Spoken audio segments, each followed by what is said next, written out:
ہم ہوٹل میں موجود تھے۔ کھانا کھا کر میں نے نادر خان کو کافی اور کمبل منگوانے کو کہا۔ اس نے ساتھ وسکی کی بوتل بھی منگوا لی۔ لورا نے بھی کافی کی بجائے وسکی پینے کو ترجیح دی۔ وہ خال ہی شراب پیتی تھی، بلکہ اپنے ٹھکانے پر اس نے کبھی شراب کی بوتل نہیں رکھی تھی۔ البتہ ہوٹل وغیرہ میں کھانا کھاتے ہوئے کبھی کبھار ایک آدھ پیگ منگوا لیتی۔ لورا نے پوچھا، راجا تم کیوں نہیں پیتے؟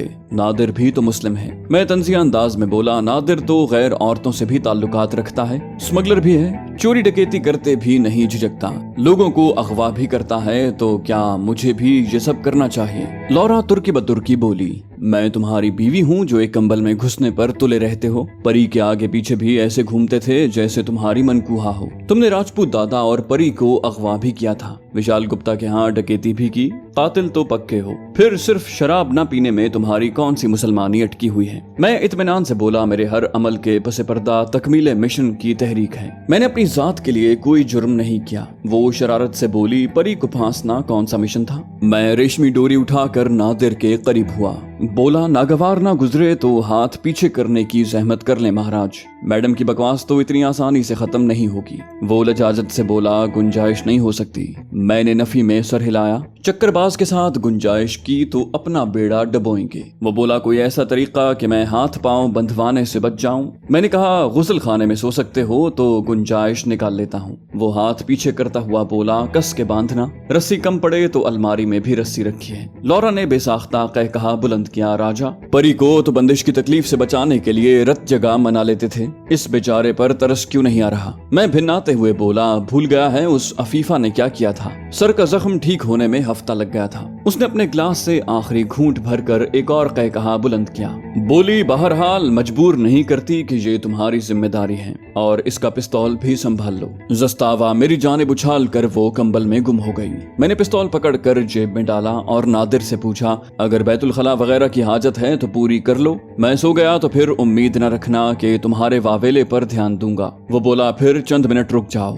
اور وہ غسل خانے کی طرف بڑھ گیا۔ میں اس کے پستول کا جائزہ لینے لگا۔ عمدہ ساخت کا زستاوا 30 بور پستول جس کا بٹ بھورے رنگ کا تھا۔ میں نے میگزین اتاری جو گولیوں سے بھری ہوئی تھی۔ پستول کو کاک کر کے میں نے خالی ہونے کی تصدیق کی۔ میں پہلے بھی بتا چکا ہوں کہ ہر تربیت یافتہ آدمی جب بھی اسلحہ ہاتھ میں لے گا اس کے بھرے یا خالی ہونے کی تصدیق ضرور کرے گا۔ میں ایک بار پہلے بھی زستاوا استعمال کر چکا تھا، مگر میری اپنی پسند ہمیشہ سے گلوک رہا ہے۔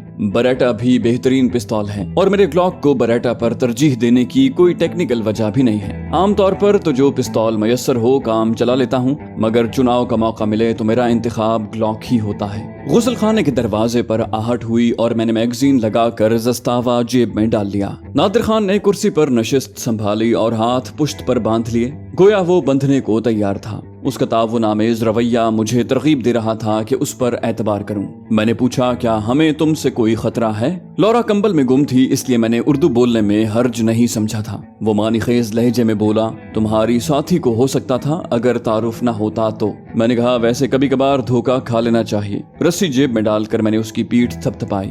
وہ مسمسے لہجے میں بولا، میرا تو خیال ہے ایسا نہ کرنا بہتر رہے گا، کہیں تمہاری ساتھی کی ترغیب آمیز مسکراہٹ مجھے بھٹکا نہ دے۔ میں نے ڈانٹا، بے غیرتا، گندی موت مرو گے۔ اس معاملے میں اس کے اندر کسی مشرقی لڑکی کی روح حلول کیے ہوئے ہے۔ وہ گہرا سانس لیتے ہوئے بولا، مذاق کر رہا تھا یار۔ میں نے کہا، چلو سوتے ہیں، اور یہ بھی پاس رکھو۔ میں نے زستاوا بھی اس کی جانب بڑھا دیا۔ اس کے چہرے پر حیرانی ابھری۔ میں متبسم ہوا، کہتے ہیں جب اعتبار کرو تو پورا کرو۔ کمبل اور 2 تکیے اٹھا کر میں کونے کی طرف بڑھ گیا۔ فرش پر عمدہ قالین بچھا ہوا تھا، ہم دونوں ایک ہی کمبل اوڑھ کر سو سکتے تھے۔ میں نے کمبل نیچے رکھا ہی تھا کہ اس نے عجیب سے لہجے میں پکارا، بات سنو۔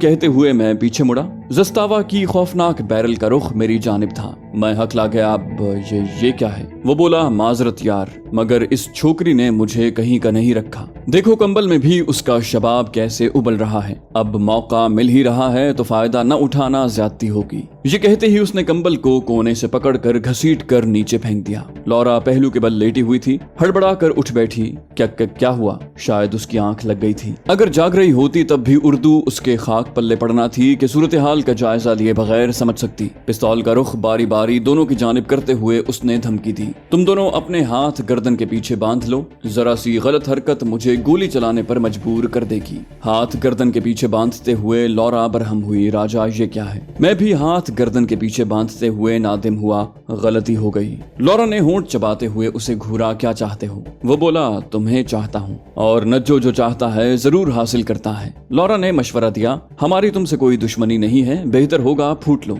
वो मकरूह लहजे में बोला, तुम्हारा घंटा आध लूंगा और फिर दफा हो जाऊंगा। सच बताऊं, जब से तुम्हारी तारीफ सुनी है पागल हुआ फिर रहा हूँ। मालूम ही नहीं था आसमान वाला एकदम यूं मेहरबान हो जाएगा। लॉरा बोली, इतनी सी बात पर इतना खटराग फैलाने की क्या जरूरत थी? आ जाओ, मैंने कौन सा एतराज किया है? लॉरा ने इत्मीनान भरे लहजे में कहते हुए हाथ नीचे करना चाहे। उसने इस तरारी अंदाज में पिस्तौल की बैरल को हरकत दी। बोला, खबरदार, हरकत नहीं, मैं गोली चला दूंगा। लॉरा के होंठों पर तरगीब आमेज हंसी नमूदार हुई। बोली, गोली मारोगे तो अय्याशी किसके साथ करोगे? नादिर गलीज अंदाज में बोला, फिक्र न करो, अपनी हाजत तो मैं तुम्हारे जख्मी जिस्म से भी पूरी कर लूंगा। लॉरा ने मुंह बनाया, तुम खामखा डर रहे हो। राजा ने शायद उल्टी सीधी पट्टी पढ़ाई है, जबकि हकीकत यह है कि हमारे यहाँ ये फेल कोई खास अहमियत नहीं रखता। अगर पहले कह देते तब भी मान जाती। राजा तो खुद दूर भागता है। वो बोला, नज्जो लोगों को चक्कर देता है बेबी, तुम्हारी चाल में नहीं आ सकता, और अगर सच्ची हो तो अपने कपड़े उतार दो ताकि मुझे यकीन आ जाए। लॉरा ने गहरा सांस लेते हुए गुस्सा जब्त करने की कोशिश की। मैं भी बरहम हुआ। नादिर खान, तुम हद से बढ़ रहे हो, अब भी वक्त है, चले जाओ, ये ना हो बाद में पछताने का मौका भी न मिले। उसने तंजिया हुनकारा भरा, स्नाइपर साहब, एक कदम हिला कर दिखाओ और मेरा निशाना देखो। अगर शागिर्दी की दरखास्त न करने लगे तो नज्जू न कहना। मैंने उसे मतून किया, मेरे एहसान का ये बदला दे रहे हो। वो बोला, तो क्या करूं, ऐसे शबाब से दस्तबरदार हो जाऊं? हालांकि इसके हुसूल को मैं कोई भी कीमत अदा कर सकता हूं। अहमक आदमी, तुमने सिर्फ इसका रंग छुपाया है, और मैं रंग से ज्यादा अंग पर नजर रखता हूं। मैं दुरुस्ती से बोला, मुझ में इतनी ही बर्दाश्त थी, और एकदम हाथ नीचे करते हुए उसकी तरफ कदम बढ़ाए। वो बोला, खबरदार। गड़बड़ाते हुए उसने तंबीह की और फिर फौरन ट्रिगर दबा दिया। ट्रंच की आवाज सुनते ही उसका चेहरा पीला पड़ गया था। मैंने जेब में हाथ डालकर जस्तावा की गोलियां निकाल ली थी और मुट्ठी उसके सामने खोलते हुए बोला, पुत्र, तुम जिस मदरसे में पढ़े हो उसका उस्ताद खाकसार को अब्बा कहते हैं। मैं बस जांचना चाहता था कि तुम पर कितना एतबार कर सकता हूँ। मैंने गोलियां बेड पर फेंकी और ग्लॉक उसकी तरफ सीधा किया। उसने पिस्तौल फेंकते हुए एकदम हाथ बुलंद किए। मैं तो मजाक कर रहा था, सच में, वरना। लॉरा की आवाज आई, राजा हटो सामने से। वो मुझे एक जानिब धकेलती हुई उस पर जा पड़ी। नादिर को जब तक समझ आई, उसने अपना घुटना नादिर की टांगों के बीच उठा दिया था। वो दर्द की शिद्दत से दोहरा हो गया था। लॉरा का दूसरा घुटना उसके माथे पर लगा। वो कूल्हों के बल नीचे गिरा और लॉरा ने उस पर ठोकरों की बारिश कर दी। मैंने कहा, पुत्र, बहुत समझाया था, मगर तेरी डैश में जो कीड़ा था उसका इलाज कैप्टन ही के पास है। चंद लम्हों में लॉरा ने उसे रुई की तरह धुनक दिया। बातों की हद तक वो बेशक आजाद ख्याल और बेबाक थी, मगर मैंने मुशाहिदा किया था कि जब कोई मर्द सच में उसकी तरफ गलत नीयत से बढ़ता, वो बहुत तैश खाती। थोड़ी ही देर के बाद नादिर ने हाथ पांव ढीले छोड़ दिए थे। मैंने लॉरा का बाजू थाम कर पीछे खींचा। बस करो लॉरा। वो हाँपते हुए बोली, इसे अच्छी तरह ठंडा तो कर लूं। मैंने कहा, काफी हो गया है। उसे बेड की तरफ धकेल कर मैं नादिर की मुश्कें कसने लगा। हाथ पांव जकड़ कर उसके मुंह पर भी कपड़ा बांध दिया था ताकि शोर न कर सके। इतनी देर में लॉरा ने जस्तावा की मैगजीन उठाकर दोबारा भर दी। मैंने यूं ही नादिर को घसीट कर एक कोने में फेंका। उसने ताज्जुब जाहिर किया। क्या हुआ था और गोलियां मैगजीन से कब निकाली? मैंने कहा, इसे खामखा कैदी बनाकर रखने ने मुझे उलझन में डाल दिया था। इसे परखने का यही तरीका था। ये गुस्ल खाने में गया तो मैंने मैगजीन खाली कर दी और पिस्तौल इसके हवाले कर दिया। पिस्तौल हाथ में आते ही कमबख्त ने चंद लम्हे भी सब्र नहीं किया। ये कहते हुए मैं लम्हा भर तौक़ुफ़ करके शरारती लहजे में बोला, वैसे ध्यान रहे, इंडिया में काफी चाहने वाले पैदा हो गए हैं तुम्हारे। वो बिगड़ कर बोली, शायद तुम भी उसके पहलू में लेटना चाहते हो। मैंने कहा, इसके तो नहीं, अलबत्ता।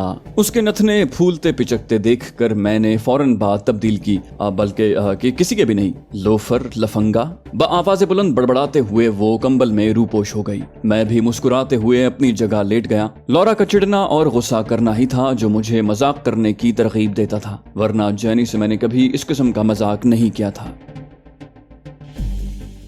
अगले दिन हमने कमरे के अंदर ही गुजारा था। नाश्ते और खाने के वक्त नादिर को गुस्ल खाने में बंद करके मैं खुद कंबल में रूपोश हो गया। वेट्रेस को लौरा ने वसूल किया था। नादिर होश में आने के बाद चुपचाप लेटा रहा। यूं भी वो ज्यादा से ज्यादा गूंगा ही कर सकता था कि मैंने उसका मुंह भी बांधा हुआ था। लौरा ने खाना खाते हुए नादिर की तरफ इशारा किया, इसका क्या करेंगे? मैंने कहा, धोखा देने वाले को माफ करने का मैं कायल नहीं। अगर ये हमसे तारुज न करके जाने की सोचता तो इसे कुछ न कहता, मगर इसने बहुत घटिया सोचा है और एक लड़की की तौहीन के मुर्तकिब को माफ करना तो इंसानियत की तजलील है। वो शोखी से बोली, अगर सोच रहे हो ऐसी बातों से मुझे मुतासिर कर लोगे तो फजूल कोशिश है। डेविड तुमसे ज्यादा खूबसूरत और मेरा ख्याल रखने वाला है। मैं भिन्नाते हुए बोला, तुम्हें मुतासिर करने वाले पर अल्लाह की लानत। उसका मुतरन्नम कहकहा गूंजा।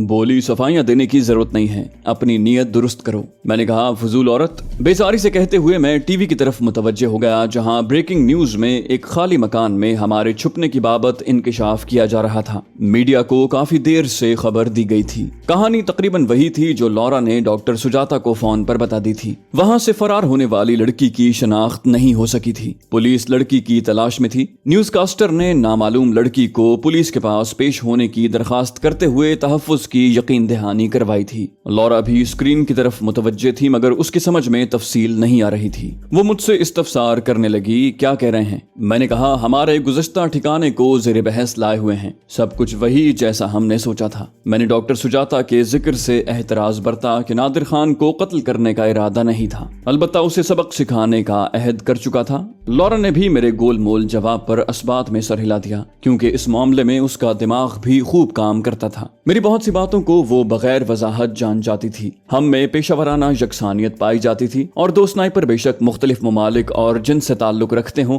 लेकिन मैदान अमल में उनके सोचने का अंदाज करीबन एक ही जैसा होगा। खुद खाकर मैंने नादिर खान के हाथ खोले और सामने खाना रख दिया। उसने बेचैनी से पूछा, आप लोग मेरे साथ क्या करने का इरादा रखते हो? मैं इत्मीनान से बोला, कम से कम कत्ल नहीं करेंगे। उसके चेहरे पर बशाशत नमूदार हुई। बोला जानता था कि कोई मुसलमान इतना जालिम नहीं हो सकता। मैं तंजिया लहजे में बोला, जालिम नहीं हो सकता, धोखेबाज तो हो सकता है ना। उसने सर झुकाया, बोला, मैं शर्मिंदा हूँ। मैंने कहा, होना भी चाहिए, मगर इजहार नदामत पर माफ कर देना शान रबूबियत का खासा है। तुम हम जैसे गुनाहगारों से गलत उम्मीदें न बांध लेना। नादिर खान को चुप लग गई थी। मैं विश्वास सिंह से बात करने को अपना मोबाइल फोन ऑन करने लगा। मोबाइल फोन ऑन होते ही पैगामात की घंटियां बजने लगी। मैंने मुतजस्सिस होकर पैगाम खोले। तमाम डॉक्टर सुजाता के थे। माजरत और नदामत जाहिर करने के साथ उसने अपनी खैरियत का बताया था। कॉल करने की भी दरखास्त की थी। पैगामात की मुसलसल घंटियां सुनकर लौरा भी सवालिया नजरों से मुझे घूरने लगी।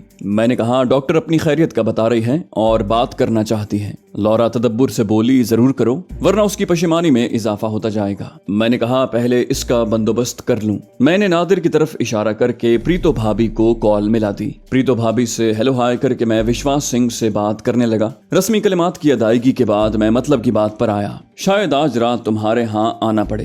वो खुश दिली से बोला, ऐसी खुशखबरी सुनने को मैं बेताब था। मैंने कहा, खुशखबरी सुन ली है तो अब काम की बात भी सुन लो। क्या मनोज जोशी नामी किसी स्मगलर से वाकिफ हो? वो बगैर लम्हा जाया किए बोला, उसका नाम किसी तारुफ का मोहताज नहीं है। मैंने कहा, मेरा ख्याल है उसका एक मतलूबा शख्स मेरे कब्जे में है, क्या उससे तस्दीक करवा सकते हो? विश्वास सिंह ने तसल्ली दी, आध पौन घंटा लग जाएगा। तुम बंदे का नाम बताओ, मैं पता करवा लेता हूँ, और ये भी बताओ कि उसके बदले क्या दरकार है। मैंने इंकिशाफ किया, नादिर खान उर्फ नज्जू चक्करबाज नाम है गालिबन। विश्वास सिंह हैरान रह गया, क्या ये कंजर तुम्हारे हाथ कैसे चढ़ा और इसे मनोज जोशी के हवाले क्यों कर रहे हो? मैंने जान छुड़ाना चाही, तफसील बताने का वक्त नहीं है। उसने इश्तियाक से पूछा, नज्जू कहाँ है? मैंने कहा, मेरे सामने बैठा है। विश्वास सिंह ने कहा, उसे फोन दो। मैंने बादल नखास्ता मोबाइल फोन नादिर खान की तरफ बढ़ा दिया। उसके चेहरे पर परेशानी मुतरश्शे थी। गो उसे मालूम न था कि मैं किससे बात कर रहा हूँ, अलबत्ता मेरी यकतरफा गुफ्तगू भी उसकी घिग्गी बंधाने को काफी थी। वो खाने के भी 2-3 निवालों से ज्यादा न ले सका। लौरा बज़ाहिर टीवी की तरफ मुतवज्जे थी, मगर दरपर्दा नादिर खान पर नजर रखे हुए थी। नादिर खान विश्वास सिंह की आवाज सुनते ही खुशी से हकलाया, उस्ताद जी प्रणाम, सत श्री अकाल, पाए लागू, नमस्ते, आदाब। आपकी आवाज सुनने को कान तरस गए थे। जी की ये को लंबा करते हुए वो एक ही सांस में मुख्तलिफ मजाहिब का सलाम कहता गया اور پھر وشواس سنگھ کا جواب سن کر رونقا ہو گیا۔ بولا استاد جی غلطی میری ہے، بس ایک بار معافی دلا دیں۔ میرے ابے دادے پردادے بلکہ استاد کی بھی توبہ جو عفیفہ پر بری نظر ڈالی۔ شاید وشواس سنگھ نے واقعہ جاننے میں دلچسپی ظاہر کی تھی کہ وہ تفصیل بتانے لگا۔ حیران کن طور پر اس نے ذرا بھی ہیرا پھیری نہیں کی تھی، شاید میری وجہ سے چکر بازی سے باز رہا تھا۔ تفصیل بتا کر اس نے وشواس سنگھ کی بات سنی اور پھر موبائل فون میری طرف بڑھا دیا۔ میں نے موبائل فون کان سے لگایا۔ جی جناب۔ وشواس سنگھ ملتجی ہوا بولا، راجہ بھائی کیا میری سفارش کوئی کام کر سکتی ہے؟ میں طنزیہ لہجے میں بولا، کیا اس قابل ہے کہ اس کی سفارش کی جا سکے؟ وہ بولا، کنجر کا مقروض ہوں۔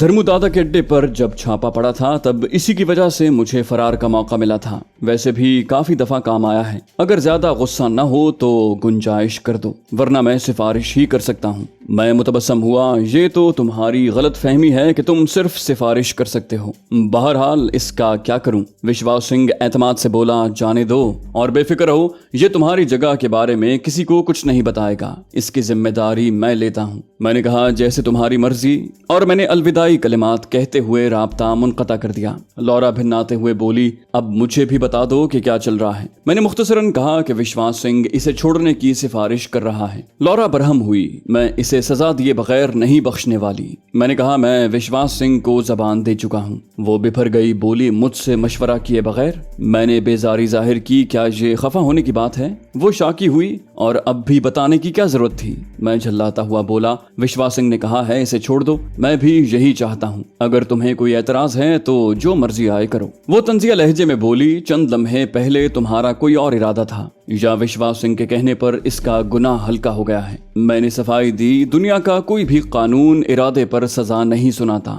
اگر یوں ہوتا تو مجھے منوج جوشی کا سہارا نہ ڈھونڈنا پڑتا۔ وہ بولی، مجھے تمہاری بکواس نہیں سننی۔ ناراضی سے کہتے ہوئے اس نے تکیے پر سر رکھ کر آنکھیں موند لیں۔ نادر خان کے ہاتھ کھانا کھانے کو آزاد کیے تھے۔ میں نے اسے پاؤں کی رسی کھولنے کا اشارہ کیا۔ اس نے جلدی سے پاؤں آزاد کیے اور پنڈلیوں کو مسل کر کھڑا ہو گیا۔ میں نے زستاوا 30 بور اس کی جانب اچھالا، پھر کہا، تم آزاد ہو، اپنا سامان اٹھاؤ اور غائب ہو جاؤ۔ وہ بولا، شکریہ راجہ صاحب، اور ہو سکے تو مجھے معاف کر دینا۔ پستول کیچ کر کے اس نے جیب میں ڈالا، تپائی پر رکھا بٹوا اٹھایا اور ایک الماری سے چھوٹا سا بیگ نکال کر وہ باہر نکل گیا۔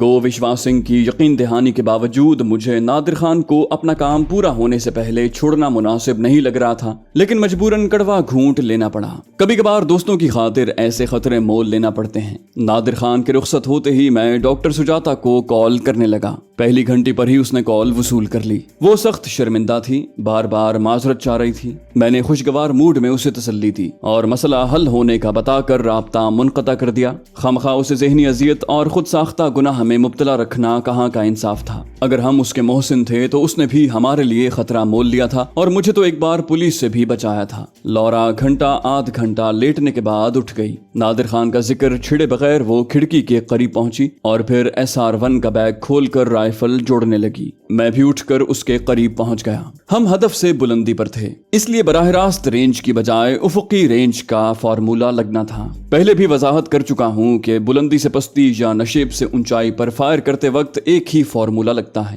ہر زاویے کا مخصوص کوسائن ہوتا ہے۔ نشیب یا بلندی پر موجود ہدف کا جو زاویہ ہوگا اس کا کوسائن معلوم کر کے اسے رینج سے ضرب دینے پر اصل رینج معلوم ہو جاتی ہے۔ ہم دونوں نے علیحدہ علیحدہ حساب کیا تاکہ غلطی کی گنجائش نہ رہے۔ دونوں کی پیمائش ایک جیسی نکلنے پر ہمیں اطمینان ہوا۔ گو یہ ہمارے لیے نیا کام نہیں تھا، لیکن شکلا کا قتل اتنا پرجوش کرنے والا تھا کہ ہم کوئی غلطی نہیں کرنا چاہتے تھے۔ سپہر کو ہمیں شکلا کی کوٹھی میں چہل پہل نظر آنے لگی۔ پرما کے مل جانے کے بعد بھی تقریب ملتوی نہیں ہوئی تھی، جس کا مطلب صاف یہی تھا کہ سچ میں اس کے پوتے کی سالگرہ تھی۔ اس کے علاوہ لورا کی اختتامی گفتگو نے بھی اسے بھٹکایا تھا۔ اصل رینج 2080 میٹر تھی، جو افقی فرق نکال کر 1955 میٹر بن رہی تھی۔ لورا نے پوچھا، تمہیں یقین ہے کہ کر لو گے؟ اس کے لہجے میں الجھن پنہا تھی۔ میں اعتماد سے بولا، میں اس سے زیادہ فاصلے پر بھی فائر کر چکا ہوں۔ وہ بولی، پتہ ہے، جب تم ہمارے مخالف آئے تھے میں اور نک بظاہر تمہیں کوئی اہمیت دینے پر تیار نہ تھے، مگر دل میں ڈرتے تھے۔ تب تم ناقابل شکست لگتے تھے، اور اب میری جانب ہو تو تشویش ہو رہی ہے۔ میں نے کہا، سرائکی کی کہاوت ہے، اپنی گاں دا چڈا چھوٹا نظر آندا ہے۔ وہ منہ بناتے ہوئے بولی، کوئی انسانوں والی بولی بولو۔ میں نے کہا، انسانوں والی ہی بول رہا ہوں، اب سامنے ہی انسان نہ ہو تو میرا کیا قصور؟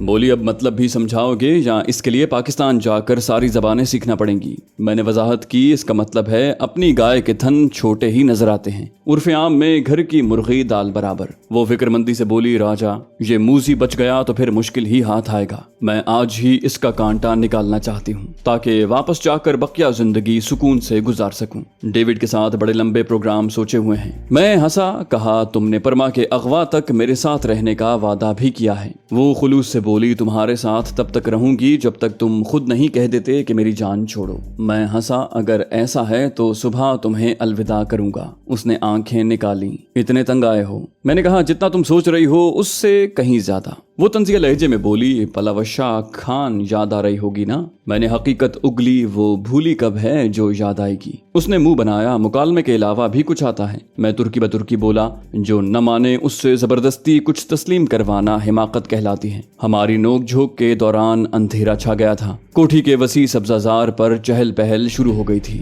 मौसमों का तगय्युर अल्लाह पाक की मर्जी और मंशा के तहत काम करता है, लेकिन दौलत वाले अपने लिए गर्म को सर्द और ठंड को हिद्दत में तब्दील कर लेने का हुनर जानते हैं। एक खूबसूरत रंग का बड़ा सा शामियाना लगाकर आरजी छत कायम की गई थी। पहले तो शामियाना लगने पर हमारे दिल धड़के कि शामियाना गोली की न सही नजर की आड़ पैदा कर सकता है, और जब हदफ नजर ही ना आता तो मैं फायर कैसे करता। मगर खैरियत रही कि शामियाने की बुलंदी काफी ज्यादा थी, इसलिए दीवार के ऊपर और शामियाने की छत के दरमियान बहरहाल इतनी जगह खाली थी कि आधे से ज्यादा सब्जाजार नजर आ रहा था। आध पौन घंटे में काफी लोग जमा हो गए थे और फिर तकरीब का आगाज हो गया।